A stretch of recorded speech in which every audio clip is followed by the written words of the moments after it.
Faith talk, जहाँ जीवनका व्यवहारिक प्रश्नहरू, सङ्घर्षहरू र विश्वासको यात्राको कुराकानी गरिन्छ।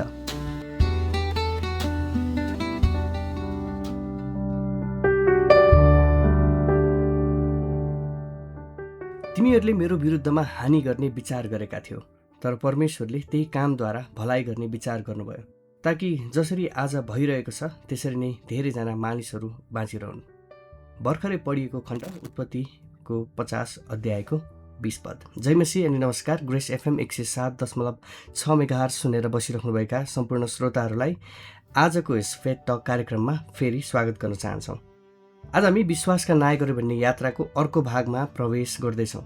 अघिल्लो एपिसोडमा हामीले नोआको विश्वासबारे कुरा गऱ्यौँ। त्यो विश्वास जसले संसार हाँस्दा पनि निरन्तर विश्वासयोग्य भएर परमेश्वरको आवाजलाई सुनिराखे। आज हामी अर्को विश्वासका नायकको जीवन हेर्नेछौँ, योसेफ। योसेफको नाम सुन्नासाथ धेरैको मनमा एउटा रङ्गीन लुगा अथवा लबेदा आउँछ। दाजुभाइहरू आउँछन्, सपनाहरू आउँछ, खाडल आउँछ, दासत्वमा परेका कुरा आउँछ, झुटो आरोप आउँछ, जेल आउँछ अनि अन्त्यमा राजमहल आउँछ।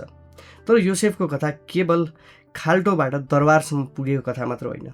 यो यस्तो कथा हो जब मानिसहरूले तपाईँलाई तल झार्छन् तर परमेश्वरले तपाईँलाई आफ्नो योजनामा उठाउनुहुन्छ। योसेफ जवान थिए, उनीसँग सपना थियो, उनीसँग बुवाको माया थियो, अनि हो उनीसँग त्यो प्रसिद्ध फुलबुट्टे लबेदा पनि थियो। अब यो कुरा पनि सत्य हो, कहिलेकाहीँ घरमा कसैलाई विशेष माया देखाइयो भने समस्या सुरु हुन्छ। आजको भाषामा भन्नुपर्दा याकुबले योसेफलाई फेभरेट चाइल्ड बनाइदिए। अरू छोराहरूले पनि सोचिरहेका होलान्, हाम्रो पनि त जन्मदर्ता थियो, हामी पनि त उहाँकै घरका छोराहरू हौँ, किन हामीलाई चाहिँ बुवाले यस्तो कुरा दिनु भएन। त्यसमाथि योसेफले सपना देखे।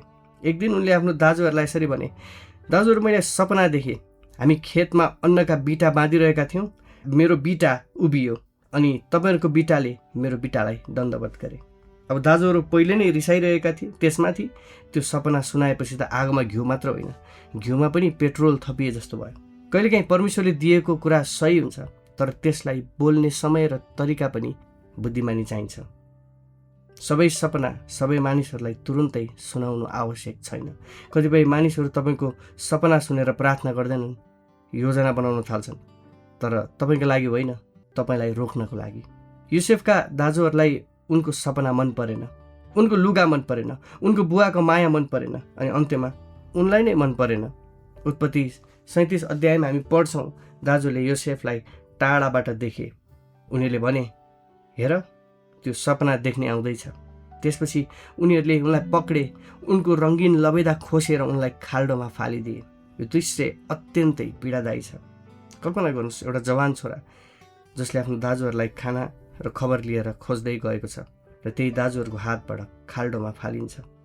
उसले माथि हेर्छ, आकाश बाहेक उसले अरू केही देख्दैन, दाजुहरूको अनुहार देखिँदैन, तर हात थाम्न कोही पनि आउँदैन।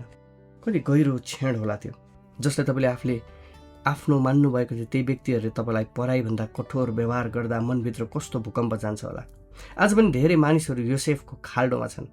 खाडल सधैँ माटोको हुँदैन, कहिलेकाहीँ खाल्डो सम्बन्धको खाल्डो हुन्छ, कहिलेकाहीँ खाल्डो विश्वासघातको हुन्छ, कहिले असफलताको हुन्छ, कहिले परिवारभित्रकै घाउको हुन्छ, र कहिलेकाहीँ यो यस्तो किसिमको खाल्डो हुन्छ जुन आँसु र अरू कसैले नदेख्ने खालको खाल्डो हुन्छ। तर श्रोता मित्र, म तपाईँलाई भन्न चाहन्छु, परमेश्वरले त्यो सबै कुराहरू देख्नुहुन्छ। कसैलाई आफ्नै साथीले धोका दिएको छ, कसैलाई नजिकको मानिसले गलत बुझिदिएको छ, कसैलाई घरकै मानिसले तँबाट केही हुँदैन भनेर भनेका छन्, कसैको मेहनत अरूले लिएका छन् र कसैको इमान्दारितालाई कमजोरी ठानिएको छ। मलाई एउटा जीवन जस्तो कथा जहिले पनि याद आउँछ। एकजना जवान भाइ विदेश जाने तयारीमा थिए, परिवारको आशा उनीमाथि थियो, ऋण लिएर कागज बनाइयो, गाउँभरि मानिसहरूले भन्न थाले, अब यो केटोले घर बनाउँछ, बुवा आमालाई सुख दिन्छ। तर अन्तिम समयमा एजेन्टले धोका दियो, पैसा सबै गयो, सपनाहरू सबै चकनाचुर भयो, घरमा तनाव भयो। केही मानिसहरू त उल्टै भने, धेरै सपना देखेपछि यस्तै हुन्छ, ठिक्क पर्यो। तर भाइले पछि भने, मलाई पैसा हराएको भन्दा पनि मानिसहरूको बोलीले धेरै दुखायो। फेरि यो कुरा साँचो, कहिलेकाहीँ चोट घटना होइन, घटनापछि मानिसहरूले गरेको व्यवहार हुन्छ। खाल्डो गहिरो घटना होइन, खाल्डो गहिरो बनाउने बोलीहरू हुन्। योसेफ पनि त्यही ठाउँमा थिए, उनी खाल्डोमा थिए। तर ध्यान दिनुहोस्, योसेफको लुगा खोसियो तर उनको सपना खोसिएन, उसलाई घरबाट टाढा लगियो तर परमेश्वरबाट टाढा लगिएन। उसलाई दास बनाइयो तर विश्वासलाई दास बनाउन सकिएन।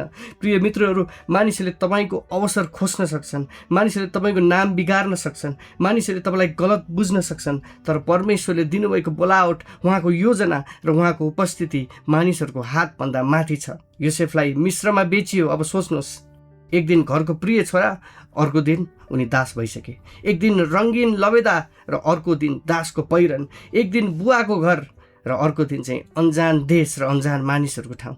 जीवन कहिलेकाहीँ यति छिटो बदलिन्छ कि हामीलाई सास फेर्ने पनि समय हुँदैन। हिजो हाँसिरहेको मानिस आज अस्पतालको बेडमा हुनसक्छ। हिजो जागिरमा स्थिर भएर बसेको मानिस आज बेरोजगार हुनसक्छ। हिजो बलियो सम्बन्ध आज टुक्रिन सक्छ। हिजो सबै ठिक देखिएको जीवन आज प्रश्नले भरिन सक्छ।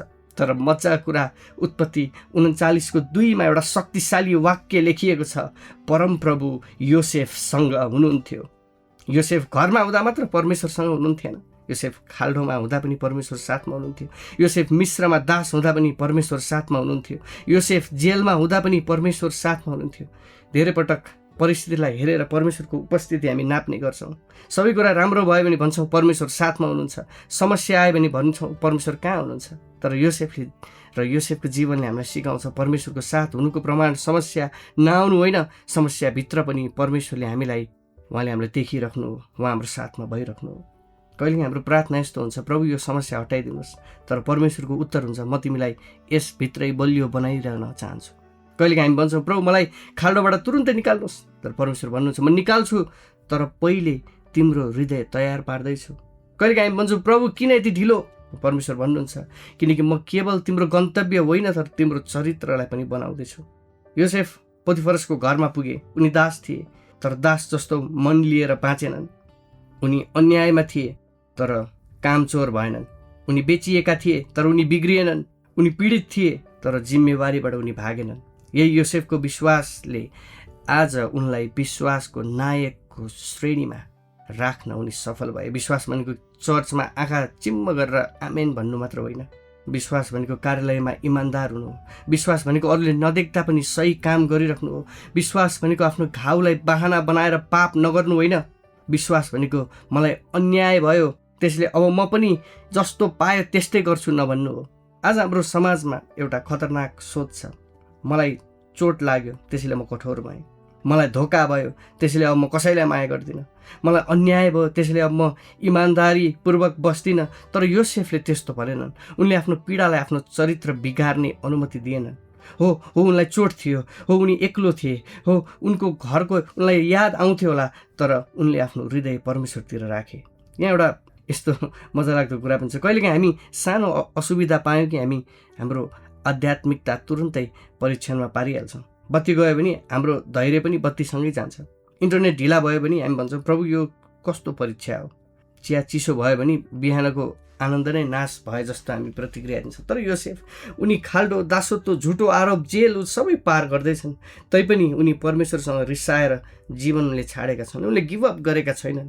प्रिय मित्रहरू, विश्वासको गहिराई सुखको समयमा होइन दबावको समयमा देखिन्छ। कसैको मुस्कान सजिलो दिनमा देखिन्छ तर उसको आत्मा कठिन दिनमा देखिन्छ। त्यसपछि योसेफमाथि अर्को परीक्षा आयो, पोतिफरको पत्नीको प्रलोभन। उनी जवान थिए, एक्लो थिए, परदेशमा थिए, घरका मानिसहरू थिएनन्, कसैले देख्दैन भन्ने अवस्था थियो। तर उनले भने म यस्तो ठुलो दुष्ट काम गरेर परमेश्वरको विरुद्धमा कसरी पाप गरौँ। यो कुरा तपाईँले उत्पत्तिको पुस्तक 39को 9 पदमा तपाईँले पाउनुहुन्छ। ध्यान दिनुहोस्, योसेफले भनेनन् पोतिफरले थाहा पायो भने के होला। उनले भने परमेश्वरको विरुद्धमा कसरी पाप गरौँ। यही हो पवित्रताको जरा। मानिसले देख्ला कि नदेख्ला भन्ने डर होइन, तर परमेश्वरले देख्नुहुन्छ भन्ने कुराको श्रद्धा। आजको पुस्तालाई योसेफको यो पाठ अत्यन्तै जरुरी छ। हामी यस्तो समयमा छौँ जहाँ पापले ढोका ढकढक्याउँदैन, नोटिफिकेसन पठाउँछ।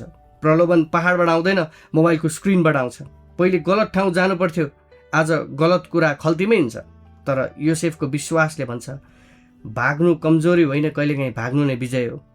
त्यसैले तपाईँहरू सबैजनालाई यही उत्साह आज दिन चाहन्छु। योसेफ उनी आफ्नो जीवन र उनको चरित्रद्वारा र उनले राखिएको विश्वासको कारणले गर्दा आज उनी विश्वासको नायक बन्न सफल भए।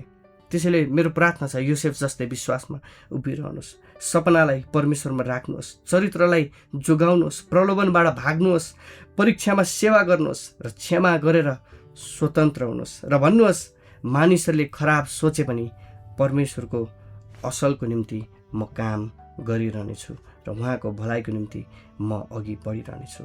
तपाईँहरू सबैजनालाई परमेश्वरले आशिष दिनुहोस्। जय मसीह। नमस्कार। ग्रेस एफएम 107.6 मेगाहर्ज सुन्दै गर्नुहोला।